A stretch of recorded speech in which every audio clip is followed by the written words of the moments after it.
Tadi sebelum kesini Mbak Il ada kegiatan apa? Nggak ada sih Bu, paling cuma melengkapi tugas. Oh, masih pekan UAS ah? Udah selesai sih Bu uasnya, tapi maksudnya pekan uasnya udah selesai, cuman tugas-tugasnya masih berlanjut. Kira-kira libur kapan Mbak? Liburnya minggu depan sih Bu, ya, baru bisa. Ya nggak apa-apa. Mbak Ilil ada rencana buat pulang kampung nggak? Ya rencana sih ada Bu, cuma kan di pondok saya nggak libur sih, jadi nggak pulang. Oh Mbak Ilil ini tinggalnya di pondok. Jauh nggak dari sini? Ya 1,5 kilo lah Bu. Kalau ke sini naik apa Mbak? Kadang jalan kaki, kalau buru-buru pakai ojol. Gitu, oke. Baik, sebelumnya Mbak Ilil sudah pernah melakukan konseling? Sudah Bu. Oke, kalau menurut Mbak Ilil konseling itu kayak gimana sih? Kalau menurut saya ya, pengetahuan saya Bu ya, kalau konseling ya kita tuh punya masalah atau ya pengen curhat aja gitu Bu. Kalau kita tuh curhat sama yang orang yang sudah ahlinya gitu loh Bu dalam bidang konseling itu, terus nanti kita curhat-curhat terus didengerin gitu, ada yang dengerin gitu kan, terus nanti dibantu deh sampai saya bisa, saya kalau saya sedih gitu saya dibantu buat bisa menghilangkan rasa sedih saya lebih baik kayak gitu loh. Oke, bagus sekali Mbak Ilil. Mungkin saya akan jelaskan juga ya. Benar apa yang dikatakan Mbak Ilil, bahwasanya konseling itu ya interaksi antara konselor dan konseli. Nanti kita akan membicarakan satu permasalahan dari Mbak Ilil.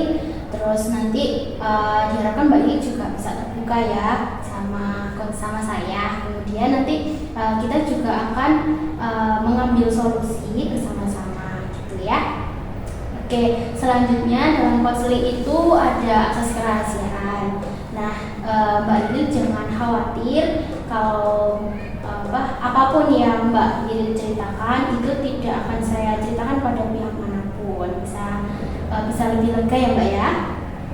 Oke, nanti Mbak Ilil nggak apa-apa cerita aja semuanya yang pengen diceritain ya. Oke, selanjutnya kalau dalam konseling itu ada batasan waktu. Nah, biasanya orang yang melakukan konseling itu minimal 30 menit, ada yang 40, ada yang 45, ada yang sampai 60 menit. Nah, kira-kira Mbak Ilil pengen konseling ini berapa menit?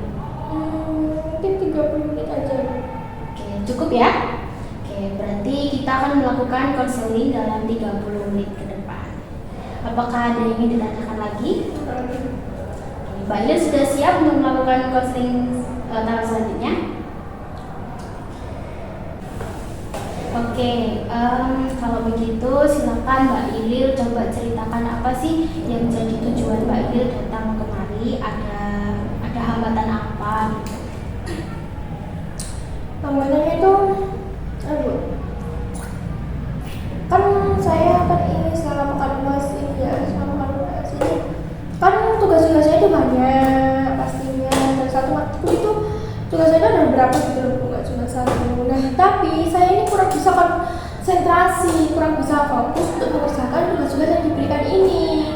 Nah, itu sehingga saya mengerjakannya itu jadi kurang maksimal gitu Bu. Nah, itu kayak apa ya, saya jadi kayak nggak semangat buat ngerjain tugas, dan pokoknya kayak merasa lelah gitu loh Bu.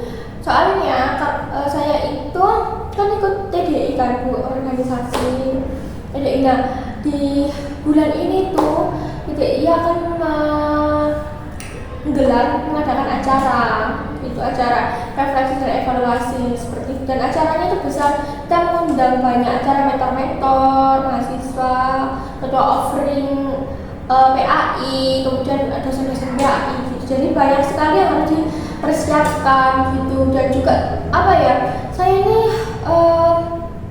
ngurusi uang gitu loh Bu, kan saya bendahara, jadi saya ngurusi uang tuh rumit banget gitu loh. Terus juga apa ya, acaranya itu yang membuat semua kerumitan ini semakin rumit gitu loh Bu. Jadi ya udah capek saya, terus ditambahin acara ini.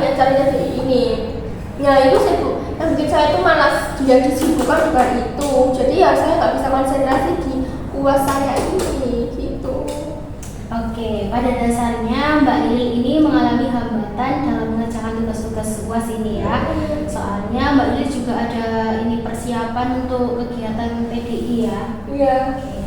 Memang rasa-rasanya sangat sangat rumit gitu ya. Apalagi Mbak Lili jadi bendahara ya. Oke. Kalau begitu tujuan Mbak Lili untuk melakukan konseling itu apa sih? Ya biasanya nggak terlalu terbebani gitu loh Bu sama yang PDI itu nggak terus mendistorsi. Ya biasanya ini bisa maksimal gitu, bisa semangat lagi, tenang gitu dalam mengerjakan tugas ini.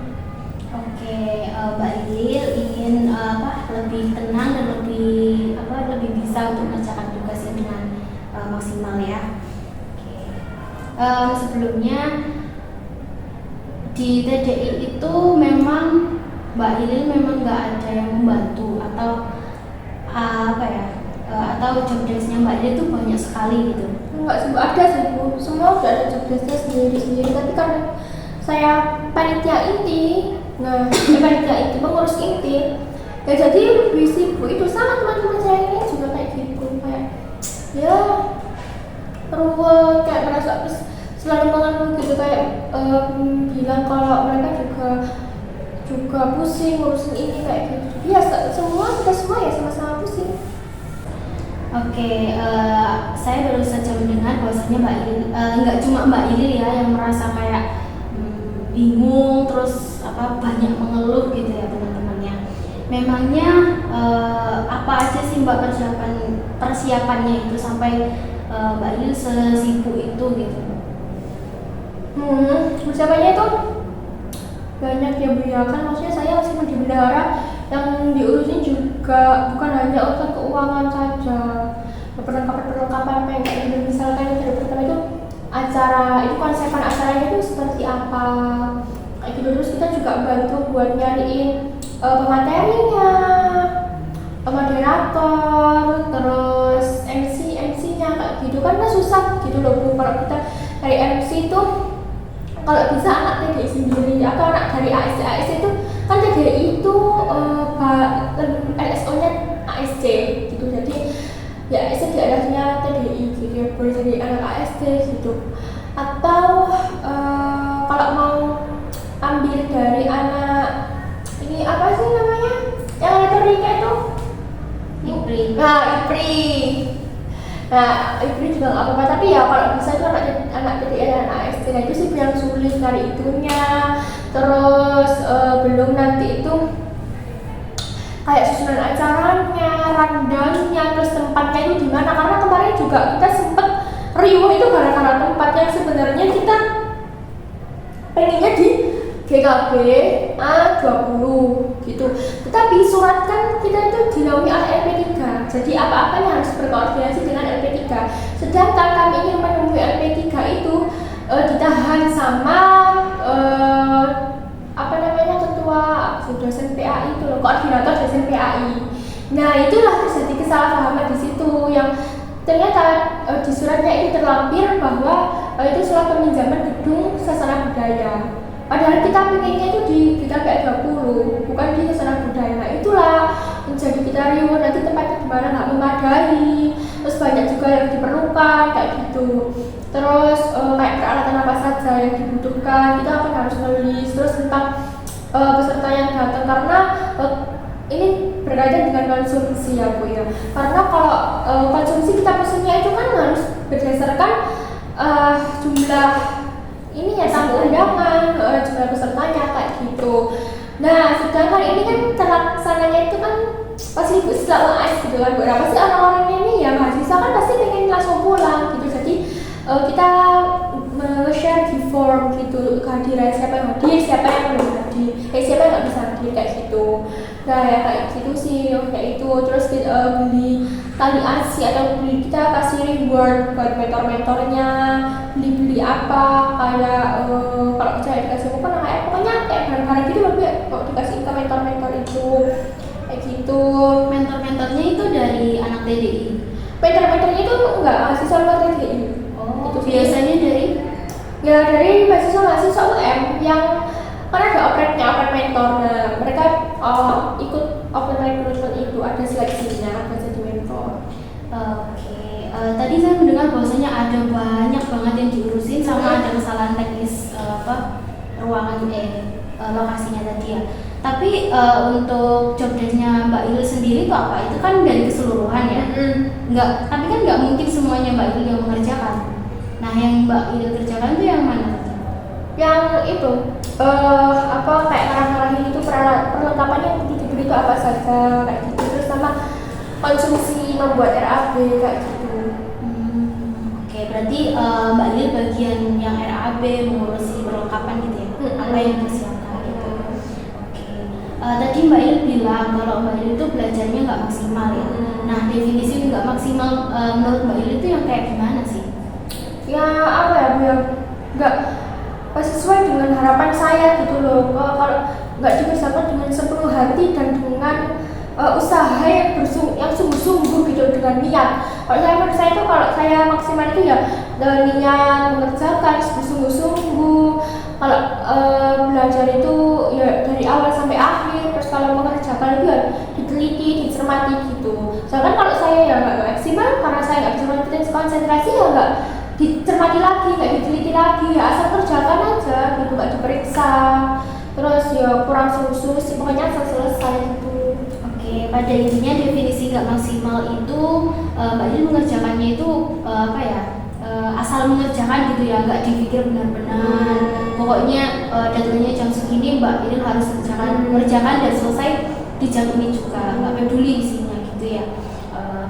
Apa sebelumnya itu Mbak Il sudah pernah merasakan ini, kesibukan ini?